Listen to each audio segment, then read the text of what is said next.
नमस्कार, बहुत बहुत स्वागत है आपका मर्डर हिंद 24 न्यूज। मैं हूं हरिंदर कौशल। आज हम बात करेंगे कि क्यों देश में बलात्कार की घटनाएं रुक नहीं रही हैं, क्यों मासूम बच्चियों के साथ भी होता है बलात्कार, कौन है इन अपराधियों के पीछे। आज मैं आपको सिलसिलेवार तरीके से बताऊंगा। चलिए शुरू करते हैं। पूर्व विधायक मेवाराम जैन, इनके 2 वीडियो वायरल हो रहे हैं। आरोप यह लग रहा है कि मेवाराम व उसके साथियों ने एक औरत के साथ बलात्कार कर दिया और उसकी 15 साल की बेटी के साथ भी लगातार छेड़खानी की जाती रही। यह जो 2 वीडियो वायरल हो रहे हैं, इस औरत की बेटी ने ही बनाए हैं। वह वीडियो मैं देख चुका हूं, पर वह वीडियो मैं आपको दिखा नहीं सकता। उसमें बेटी की पहचान जाहिर हो रही है, पर जो मेवाराम पर आरोप लगे हैं वह बहुत शॉकिंग है। कांग्रेस की राजस्थान में सरकार थी, कांग्रेस सरकार में विधायक थे मेवाराम जैन। शायद इसी कारण से कोई कार्रवाई नहीं हुई, बल्कि उल्टा पीड़िता पर ही सेक्स एक्सटॉर्शन का केस दर्ज करा दिया गया, यानी कि सेक्स के बहाने पैसे ऐंठने का आरोप, और उसे जेल भेज दिया गया। शुक्र है कांग्रेस ने मेवाराम जैन को पार्टी से बाहर निकाल दिया। पर हम और आप सब जानते हैं, हमारे देश में लंबा चौड़ा इतिहास है इस प्रकार की घटनाएं और ऐसे अपराधियों का। बात करते हैं राम रहीम की, जो एक संत है, जिन पर की बलात्कार जैसे संगीन आरोप लगे हैं। भारतीय जनता पार्टी लगातार इस व्यक्ति को पैरोल पर रिहा करती रही है। अभी तक 11 बार पैरोल दे चुकी है। कुलदीप सिंह सेंगर इस समय खुलेआम घूम रहे हैं बेल पर याद कीजिएगा, एक लंबे अरसे के बाद पार्टी ने इन्हें निलंबित किया था, जिन पर आरोप था कि एक महिला के साथ रेप का, उसके पूरे परिवार को खत्म कर देने का। स्वामी चिन्मयानंद जी का वह वीडियो याद है आपको? नाबालिग लड़कियों के साथ इस आदमी को देखा गया था। भारतीय जनता पार्टी एक अरसे तक इस मुद्दे पर शांत रही। लंबी चौड़ी दास्तां है, क्या देश की जनता भूल गई? बृजभूषण शरण सिंह, उनके खिलाफ तो दिल्ली पुलिस ने चार्जशीट भी दाखिल कर दी है, मगर यह व्यक्ति बेखौफ चौड़ा होकर संसद की कार्रवाई अटेंड कर रहा है। प्रधानमंत्री और महिला विकास कल्याण मंत्री के ठीक पीछे बैठता है। कोई इसका बाल भी बांका नहीं कर सकता। और सबसे अजीबोगरीब बात यह है कि कुश्ती संघ के चुनाव होते हैं तो इसी का व्यक्ति कुश्ती संघ का अध्यक्ष बनता है। फिर जब मीडिया, खासकर सोशल मीडिया में बवाल होता है, भाजपा को शर्म आती है और फिर उन चुनावों को रद्द कर दिया जाता है। अब आप समझ गए होंगे कि इस देश में नारी सम्मान कितना बड़ा ढकोसला है। मैं आपसे मेवाराम जैन की बात करूंगा, मगर अफसोस की बात है कि आप शायद अंकिता भंडारी को भूल गया है। आपको अंकिता भंडारी याद है कि नहीं? भारतीय जनता पार्टी के एक नेता का बेटा पुलकित आर्या और उसके 2 साथियों पर आरोप लगता है अंकिता भंडारी की हत्या का। अंकिता भंडारी ऋषिकेश के एक रिजॉर्ट में रिसेप्शनिस्ट के तौर पर काम कर रही थी। याद है कि भूल गया? अंकिता भंडारी पर दबाव बनाया जा रहा था एक बहुत बड़े भाजपा के नेता के साथ रात बिताने का। अंकिता भंडारी मना कर रही थी। फिर ऐसा क्या हुआ? उसके बाद उसकी लाश मिलती है। उसकी हत्या का आरोप लगता है भाजपा के नेता विनोद आर्या के बेटे पुलकित आर्या पर। आप सोच रहे होंगे कि मैं आज इसकी चर्चा क्यों कर रहा हूं? क्योंकि अंकिता की मां आज सामने आई है। दोस्तों, बड़ी बात यह है कि उसने और किसी पर नहीं, बल्कि राज्य के मुख्यमंत्री पुष्कर सिंह धामी पर आरोप लगाए हैं कि उनके कारण उसको इंसाफ नहीं मिल रहा है। वह यह भी कह रही है, जो लोग उसके लिए लड़ रहे हैं, राज्य सरकार उन पर कड़ी से कड़ी कार्रवाई कर रही है, उन पर दबिश डाल रही है। मैं आपसे सवाल करना चाहता हूं दोस्तों, जो परिवार पहले ही नरक से गुजर रहा है, पुष्कर सिंह धामी पर आरोप लगा रहा है कि जो लोग अंकिता भंडारी के परिवार के साथ खड़े हैं, उन पर दबिश डाल दी जा रही है। मैं चाहूंगा कि आप अंकिता भंडारी की मां को सुनिए। मैं उनकी पहचान छुपा रहा हूं दोस्तों, मैं तो समझ रहा हूं, आप भी समझ रहे होंगे।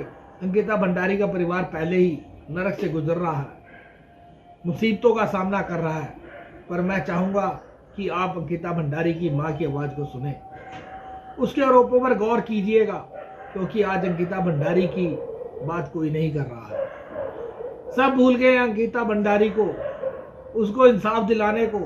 कुछ देर बाद मैं आपको यह भी बतलाऊंगा भारतीय जनता पार्टी का जो नेता है विनोद आर्या, उसके बेटे पुलकित आर्या पर क्या क्या आरोप है। चलिए सुनते हैं अंकिता की मां आखिर क्या कह रही है। अंकिता की मां धामी सरकार के लिए कुछ कहना चाहती हूँ। धामी ने तो मेरे साथ शुरू से ही अत्याचार किया है।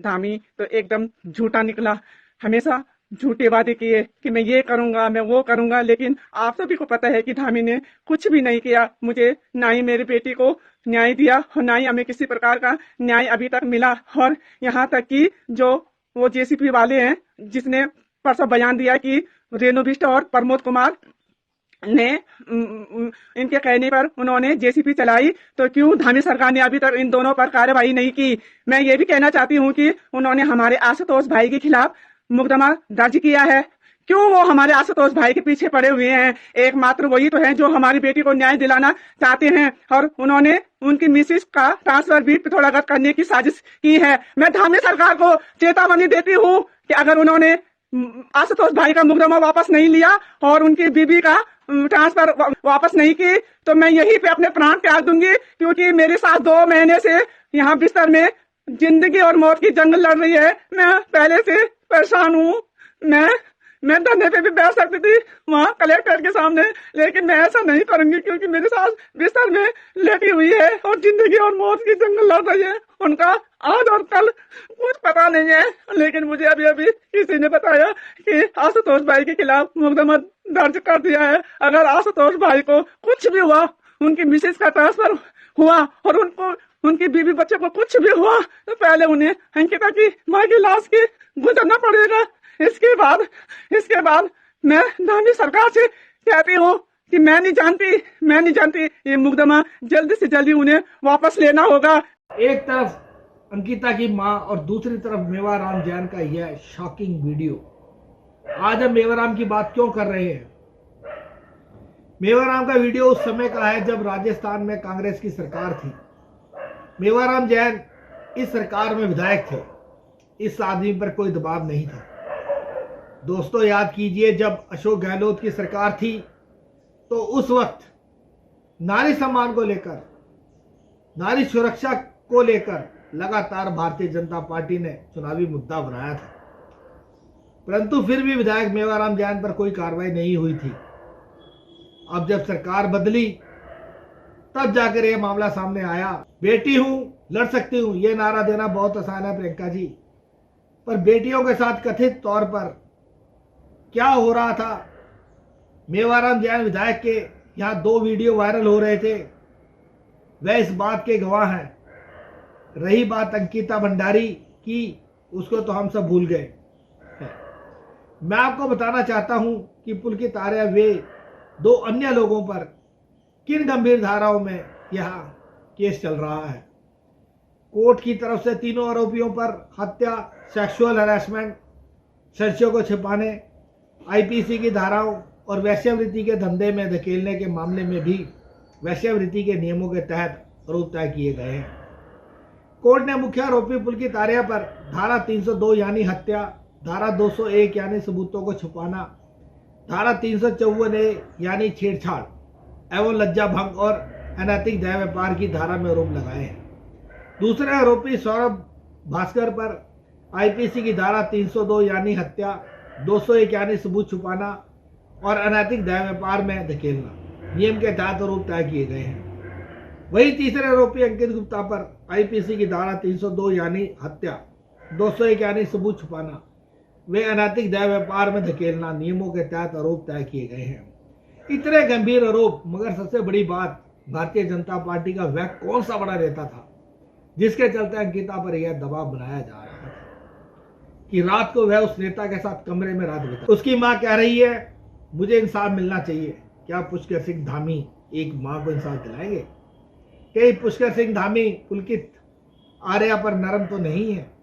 कहीं जेल के अंदर उनकी खातिरदारी तो नहीं हो रही है? ये सवाल है। ये सवाल उठाए जाने बहुत जरूरी हैं। मीडिया अगर अपने फर्ज भूल गया है तो कोई बात नहीं, पर कई पत्रकार आज भी ऐसे हैं जो अपने फर्ज से हटने वाले नहीं हैं। मैं भी उनमें से एक हूं। नियम समाज के बदल नहीं जाते अगर राजनीतिक पार्टी बदल जाती है। तो मीडिया यह बात क्यों भूल जाती है? मेवाराम जैन अगर मुद्दा है तो अंकिता भंडारी भी मुद्दा है। मेवाराम जैन का मामला तो बहुत शॉकिंग है दोस्तों। दैनिक भास्कर इस मामले में कहता है, गैंग रेप का आरोपी कांग्रेस से निलंबित, पास्को एक्ट सहित 18 संगीन धाराओं में केस दर्ज, फिर भी कांग्रेस ने निलंबित किया कितने दिनों के बाद? क्या कांग्रेस आला कमान को इस मामले का बिल्कुल भी पता नहीं था? दोस्तों, दैनिक भास्कर इस मामले में जो कह रहा है बहुत शॉकिंग है। विधायक था इसलिए महिला को सेक्स एक्सटॉर्शन के केस में गिरफ्तार करवा दिया। यह तो उल्टी गंगा बह रही थी, इंसाफ मिलना तो दूर की बात, उल्टा गिरफ्तारी और हो गई। डीएसपी और कोतवाल भी साजिश में शामिल थे, यानी कि पुलिस भी मदद कर रही थी। सभी आरोपियों के खिलाफ पास्को एक्ट सहित 18 संगीन धाराओं में केस दर्ज किया गया था। राजस्थान में सरकार बदल गई तो मां बेटी को इंसाफ मिलने की उम्मीद जगी है कि अब शायद इंसाफ मिल जाए। अब बात करते हैं बिल्किस बानो की। गुदारा कांड 2002 गुजरात में हुआ। इस दौरान एक बहुत चर्चित कांड बिल्किस बानो 21 वर्ष की महिला, 3 वर्ष की बेटी, पेट में 5 माह का शिशु, जान बचाने के लिए परिवार के 16 सदस्यों के साथ सुरक्षित स्थान खोजती हुई खेत में सभी सदस्यों के साथ छुप जाती है। दरिंदे ढूंढते ढूंढते आते हैं और उसके सामने ही परिवार के 7 लोगों की तलवार से काटकर हत्या कर देते हैं। बिल्किस बानो की आंखों के सामने ही उसकी 3 वर्ष की बेटी को पटक पटक कर मार देते हैं। घटना के बारे में सोचकर ही रूह कांप जाती है। बेटी की हत्या करने के पश्चात 11 दरिंदे महिला के साथ गैंग रेप करते हैं। सोचिए, एक महिला जिसके सामने परिवार के 7 सदस्यों की लाशें हैं, जिसमें उसकी 3 वर्ष की बेटी भी शामिल थी। ऐसी स्थिति में दरिंदे महिला के साथ गैंग रेप करते हैं। क्या इंसानियत पर धब्बा नहीं है? इससे शर्मनाक कुछ और हो सकता है? जी बिल्कुल हो सकता है। 15 अगस्त 2022 को अमृत काल के दौरान गुजरात सरकार सभी नियमों को ताक पर रखकर गृह मंत्रालय के आदेश पर बिल्किस बानो केस में जेल में उम्र कैद काट रहे दरिंदों की बाकी की सजा माफ कर देती है और जेल से रिहा कर देती है। इसके बाद जो हुआ उसने तो पूरे देश को शर्मसार कर दिया। 11 दरिंदों की रिहाई पर भाजपा के छुट भैया नेताओं ने उनका फूल माला पहनाकर स्वागत किया। इससे भी शर्मनाक बात यह है कि भाजपा के किसी भी बड़े नेता, यहां तक कि गृह मंत्री, प्रधानमंत्री ने भी इस घटना का खंडन नहीं किया। क्या यह है भाजपा का नारी सम्मान, नारी वंदना? ऐसे बचाएंगे भारतीय जनता पार्टी वाले बेटियां? लेकिन न्याय प्रणाली ने एक बार फिर गुजरात सरकार के फैसले को खारिज कर दिया। आदेश दिया कि बिल्किस बानो के आरोपियों को फिर जेल जाना होगा। माननीय सर्वोच्च न्यायालय ने गुजरात सरकार की कार्यप्रणाली पर भी प्रश्न उठाए। दोस्तों, ये मैंने आपको कुछ किस्से बताए। राजनीतिक पार्टियों की क्या मजबूरी है? क्यों ऐसे घिनौने अपराध करने वाले अपराधियों के अपराधों पर पर्दा डालने का काम करती है? ये राजनीतिक पार्टियां, क्या सत्ता ही उनकी नज़र में सब कुछ है? कैसे होगा नारी सम्मान? कैसे सुरक्षित रहेंगी बेटियां? कब तक होते रहेंगे मासूम बच्चियों के साथ बलात्कार? जरा सोचिए। बहुत बहुत धन्यवाद।